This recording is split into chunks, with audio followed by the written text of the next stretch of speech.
You. I think that yo no soy de quedarme quieta. इस video में मैं बात करूंगा कुछ ब्रेनस्टॉर्मिंग बेस्ट और कुछ माइंड डिस्टर्बिंग सीरीज की। एक ऐसे सीरीज की जिसमें एक थीम पार्क है जहां पर कोई भी किसी को मार सकता है, और एक गैंगस्टर की जो बिल गेट्स और इलोन मस्क इनसे भी ज्यादा अमीर था। इस लिस्ट में ऐड की हुई सभी वेब सीरीज हाईली रिकमेंडेड है और टाइम पास के लिए तो बिल्कुल नहीं है। The walking dead. इस सीरीज के अभी तक 10 सीजन आ चुके हैं और इसका पहला सीजन 2010 में आ चुका था।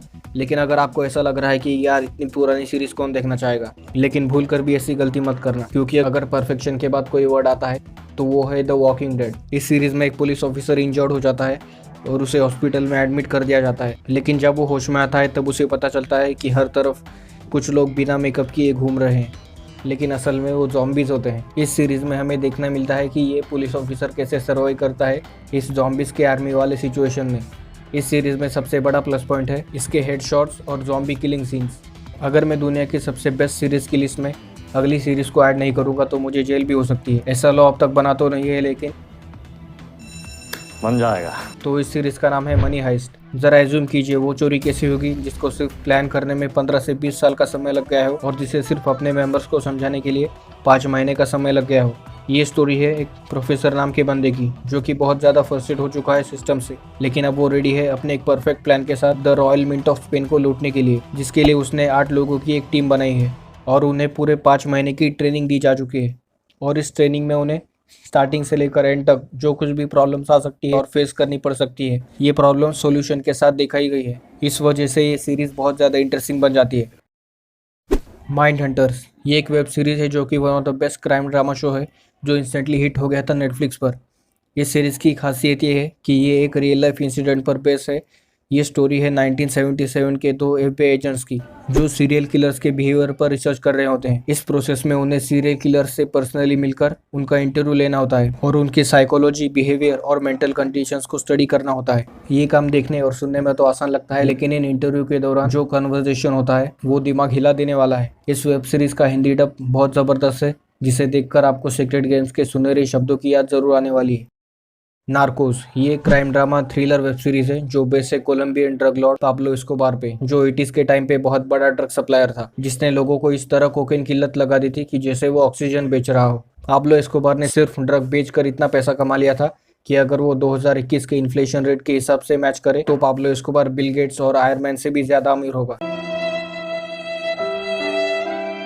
इस सीरीज में गैंगस्टर और पुलिस के बीच की बहुत जबरदस्त टक्कर देखने मिलती है। एक टाइम ऐसा आता है जब पाब्लो एस्कोबार ड्रग्स बेचकर इतना पैसा कमा लेता है कि सिर्फ उस पैसे को दफनाने के लिए उसे जमीनें खरीदनी पड़ती है। लेकिन इस सीरीज को देखने का सबसे बड़ा रीजन है इस सीरीज का एक एक्टर जिसने पाब्लो एस्कोबार का रोल प्ले किया है, डार्क। ये एक जर्मन शो है जो पूरी तरह से बेस्ड है टाइम ट्रैवल पर। हर फिक्शनल स्टोरी की तरह डार्क सीरीज का भी टाइम ट्रैवल कॉन्सेप्ट बिल्कुल अलग है। हमारे यहाँ टाइम एक स्ट्रेट लाइन में चलता है जैसे पास्ट, प्रेजेंट और फ्यूचर, लेकिन इस सीरीज में टाइम एक फिक्स लूप में चलता है।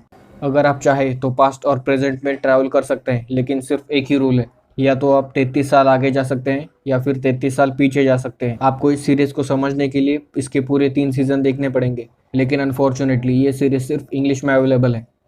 Breaking Bad. ये स्टोरी है वॉल्टर वाइट, एक केमिस्ट्री टीचर की। इस सीरीज में आपको एक स्टूडेंट और टीचर का बहुत अच्छा एग्जाम्पल देखने मिलता है। ये बात सुनकर शायद आपको लग रहा होगा कि ये बहुत ज्यादा मेहनती स्टूडेंट और एक बहुत होशियार टीचर की कहानी होगी, लेकिन ऐसा नहीं है। वॉल्टर वाइट जो एक केमिस्ट्री टीचर है, इस सज्जन को क्या तकलीफ है भाई? उसे कैंसर है और उसके पास अभी ज्यादा समय नहीं बचा है जीने के लिए, लेकिन मरने से पहले उसका सिर्फ एक ही मकसद होता है, अपनी फैमिली के लिए बहुत ज्यादा पैसा कमाना। इस वजह से वॉल्टर वाइट अपने केमिस्ट्री की नॉलेज और एक चर्ची स्टूडेंट जोसेफ पिंकमैन की मदद से एक ड्रग्स का बिजनेस शुरू कर देता है, जो आगे चलकर बहुत ज्यादा सक्सेसफुल हो जाता है। और इस सीरीज में आगे चलकर बहुत ज्यादा कैरेक्टर्स ऐड हो जाते हैं जो कि बहुत इंटरेस्टिंग है। हर मूवी या सीरीज में कुछ सिरफिरे लोग तो जरूर होते हैं, वैसे ही इसमें भी है स्ट्रेंजर थिंग्स। इसमें कुछ साइंटिस्ट मिलकर एक लड़की पर एक्सपेरिमेंट करते हैं जिसका नाम होता है 11। इन एक्सपेरिमेंट की वजह से 11 में कुछ सुपर पावर्स आ जाती हैं, जिसकी वजह से वो चीजों को कंट्रोल कर सकती है और दिमाग को पढ़ सकती है। इस सीरीज में 11 के कुछ फ्रेंड्स दिखाए गए हैं, जिसमें से उसका एक फ्रेंड होता है विल, जिसे डेमोगोर्गन उठा ले जाता है। Then who is Demogorgon? तो इसके लिए पास में चलते हैं।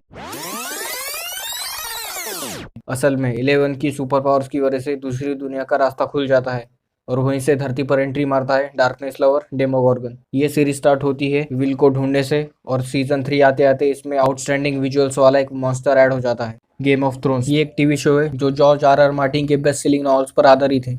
ये कहानी है वेस्ट हाउस के 7 बड़े राज्यों की, द 7 किंगडम्स की। तो आखिर में एक गेम ऑफ थ्रोन्स है क्या? अगर एक्शन, ड्रामा, पॉलिटिक्स, फैंटेसी और सस्पेंस थ्रिलर इन सबको मिलाकर जो बनता है वो है द गेम ऑफ थ्रोन्स। इसके अलावा इस सीरीज में बहुत ज्यादा वायलेंट सीन्स और एडल्ट सीन्स दिखाए गए हैं। इस सीरीज की स्टोरी की मैं बात नहीं करूंगा क्योंकि रीजन सिर्फ एक है।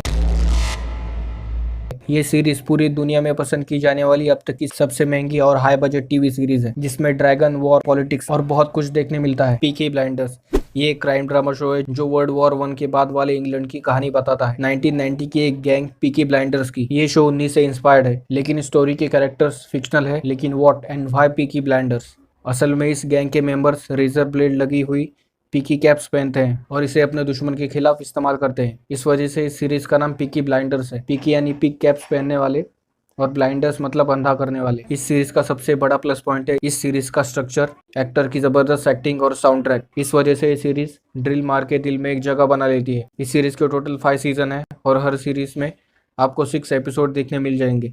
वेस्टवर्ल्ड इस सीरीज की स्टोरी आपको जरा उलझी हुई और कंफ्यूजिंग लग सकती है। इस सीरीज में वेस्टवर्ल्ड एक फ्यूचरिस्टिक थीम पार्क है जहाँ पर आर्टिफिशियल इंटेलिजेंस की मदद से रोबोट चलते हैं और ये बिल्कुल ह्यूमंस की तरह दिखते, सोचते और बात कर सकते हैं। इस थीम पार्क को एक कंपनी चलाती है जिसका मकसद होता है कुछ अमीर लोगों को इस थीम पार्क में भेजना। यहाँ पर जाकर वो लोग इन रोबोट्स के साथ जो चाहे वो कर सकते हैं। इसमें रोबोट्स को मारना भी शामिल है। इन शॉर्ट यहाँ पर लोग बाहर की दुनिया को भूलकर यहाँ पर अपने मन के मुताबिक जीने आते हैं। ऐसे लोगों से सावधान रहे, सतर्क रहे। लेकिन कुछ रोबोट का सिस्टम हैंग हो जाता है और वो लोग वेस्टवर्ल्ड से बाहर निकलना चाहते हैं, जीना चाहते हैं, इंजीनियर बनना चाहते हैं। जो भी हो, इस सीरीज के अभी तक 3 सीजन आ चुके हैं